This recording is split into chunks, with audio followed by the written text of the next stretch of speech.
मैंने बोला था ना, मैंने बोला था, लेकिन नहीं माने आप लोग।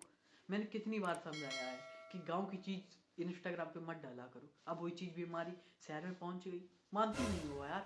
अब ये शहर में भी सुनो, गांव में भी सुनो, आदमी पक जाएगा। कुछ दिनों बाद जंगलों में भी घुस आएगी, फिर हम लोग जाएंगे कहाँ? तो आज मैं आपको इंग्लिश स्पीकिंग कोर्स के द्वारा चलता हूँ। Must have the feelings with each other, and after that feelings means love. देखा आपने लापरवाही का नतीजा है। जहाँ पे रिवीजन होता, भले ही आपको इंग्लिश कुछ समझ में ना आए, बैकग्राउंड बैठे हुए हैं लोग, कुछ भी ना समझे किसने क्या बोला, फिर भी ताली बजाने के लिए हाथी तो ऐसे बजा दी भाई। उसको तो अच्छा लगेगा हाँ कि मुझे इंग्लिश, उसे घंटा ही कुछ समझ नहीं आया उसने क्या बोला, और जो सामने उन्हें भी कुछ नहीं समझ में आया, जो लड़की थी सामने उसे भी कुछ नहीं समझ में आया, और ताली लेकर सब लोग बजा रहे हैं। तो आज मैं आपको दिखाऊंगा इंग्लिश के बारे में, कुछ नई नई चीज़ें सिखाऊंगा, कैसे इंग्लिश को हम लोग आगे बढ़ाएंगे।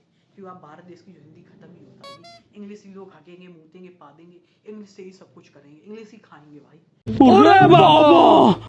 हिंदी तो अब चलेगी ही नहीं, तो किस बात की है देरी, इंग्लिश देखनी चलती है भाई।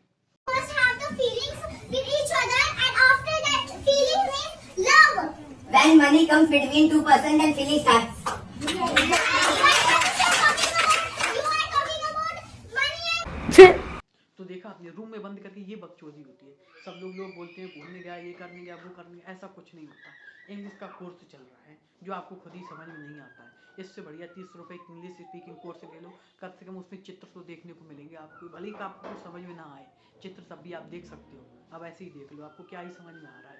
उसने ये बोला, उसने वो बोला, बस मुझे कुछ घंटा ही कुछ नहीं समझ आया, मेरी MBA बर्बाद हो गई। अब समझ में नहीं आ रहा क्या क्या देख रहा हूँ मैं, बेरोजगार होके। बेरोजगार होना ही बहुत बेकार है भाई। वीडियो अच्छी लगी, सब्सक्राइब जरूर करना भाई। फिर मिलते हैं नई वीडियो में। Love you, take care, some time.